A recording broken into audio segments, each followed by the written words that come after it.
नमस्कार. आजच्या व्हिडिओमध्ये मी तुम्हाला दीप अमावस्येचं महत्त्व काय आहे, या दिवशी दिव्यांची पूजा कशी करावी, या दिवशी मुलांना का ओवाळलं जातं आणि यंदा ही तिथी अमावस्येची कधी आहे, त्याचा कालावधी काय, याबद्दलची संपूर्ण माहिती सांगणार आहे. पण त्याआधी तुम्ही चॅनलवरती नवीन असाल तर चॅनलला लाईक करा आणि सबस्क्राईब देखील करा.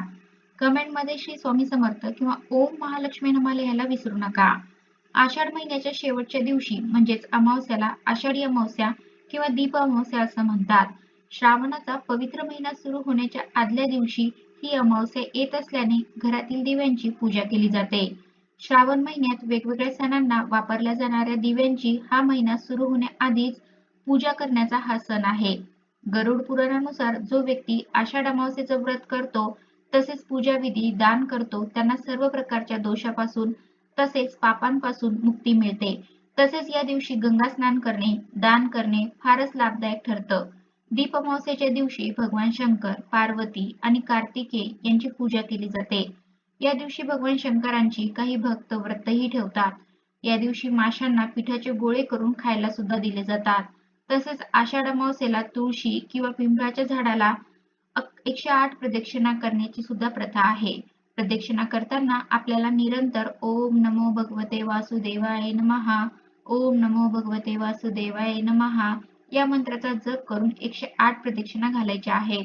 जर 108 प्रदक्षिणा घालणं शक्य नसेल तर किमान 11 प्रदक्षिणा तरी तुम्हाला घालायच्या आहेत. तसेच या पवित्र दिवशी पितरांना तर्पण देत पूर्णाचा नैवेद्य दाखवतात. असं केल्यानं पितर आपल्यावर प्रसन्न होतात आणि आपल्याला सुखी संसाराचा आशीर्वाद देतात. इतकंच नाही तर या दिवशी व्रत केल्याने आपले पूर्वज आपल्यावर प्रसन्न होतात. त्यांच्या आत्मेला शांती लाभते. या दिवशी एखादं झाड लावण्याला सुद्धा विशेष महत्त्व दिलं जातं. हे झाड लावल्यामुळे आपल्याला ग्रहदोषांपासून मुक्तता मिळते. यंदा आषाढ अमावस्या मंगळवारी 11 ऑगस्टला रात्री 1:53 प्रारंभ होईल. ते दुसऱ्या दिवशी म्हणजे बुधवारी रात्री 11:06 समाप्त होईल आणि उदय तिथीनुसार गुरुवारी म्हणजे 12 ऑगस्टला आषाढ अमावस्या किंवा दीप अमावस्या साजरी केली जाणार आहे. चला जाणून घेऊया दिव्यांची पूजा आपल्याला कशी करायची. या दिवशी आपल्या घरामध्ये जेवढे पण दिवे असतील, अगदी लहानातले लहान, मोठ्यातले मोठे सर्व आपल्याला स्वच्छ पुसून धुवून घ्यायचे आहेत. मग त्या समया असू दे, निरंजन असू दे, इतर छोटे मोठे दिवे असतील ते सुद्धा आपल्याला स्वच्छ करायचे, पुसायचे आणि त्यांना आपल्याला एका पाटावर मांडायचे. पाटाभोवती आपल्याला रांगोळी काढायची आहे. त्याचबरोबर तुम्ही फुलांनी सुद्धा सजावट करू शकता. सर्व दिव्यांमध्ये आपल्याला तेल घालायचं आहे, वात लावून घ्यायची आहे आणि हे सर्व दिवे आपल्याला प्रज्वलित करून घ्यायचे आहे. आता काही ठिकाणी मातीचे दिवे सुद्धा बनवून त्याची पूजा केली जाते.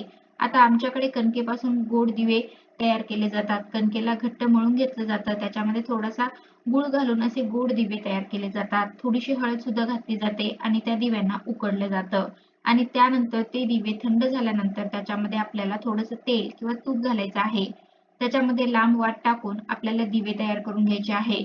हे दिवे सुद्धा आपल्याला प्रज्वलित करून घ्यायचे आहे आणि त्यांचा नैवेद्य देखील दाखवला जातो.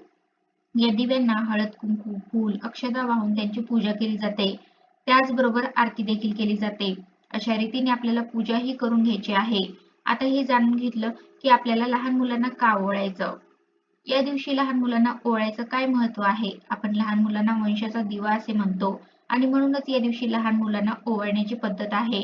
आपल्या संस्कृतीमध्ये दिव्याला खूप महत्त्वाचं स्थान आहे. दिवे लावून आपण अंधार दूर करतो, ज्ञानाचा प्रकाश प्रज्वलित करतो आणि म्हणूनच संध्याकाळी शुभम करोती ही प्रार्थना दिवे लावण्याच्या वेळी लहान मुलांकडून बोलूनही घेतो आणि म्हणूनच त्या दिवशी लहान मुलांना ओवाळलं जातं. दिव्यांची मनोभावे पूजाही केली जाते. घरातील इडापिडा टळावी, अज्ञानाचा अंधकार दूर व्हावा आणि दिवा प्रकाश देतो तसा ज्ञानाचा प्रकाश सर्वांच्या आयुष्यात पडावा या प्रार्थनेसहित दिव्यांची मनोभावे पूजाही केली जाते. चला जाणून घेऊया दीप अमावस्येची कथा काय आहे. यमुनेच्या तीरावर जेव्हा गायी-गुरांचा मृत्यू होऊ लागला, तेव्हा यमुनेत लपलेल्या कालिया नागाला अद्दल घडवण्यासाठी कृष्णाने त्याला हरवून त्याच्यावर स्वार होत सर्व गोकुळवासियांना भयमुक्त केले. त्यावेळी यशोदेसह सर्व सुवासिनी गोपालकृष्णाची दिव्यांनी आरती केली आणि असंच तेज, धैर्य, शौर्य आमच्याही मुलांना मिळू दे अशी प्रार्थना केली. तेव्हापासून ही प्रथा सुरू झाली. हा प्रसंग आषाढ अमावस्येला घडल्याने त्या दिवशी दिव्यांनी आसमंत उजळून निघाल्याने त्या रात्रीला दिव्यांची आवाज म्हणून ओळखलं जाऊ लागलं.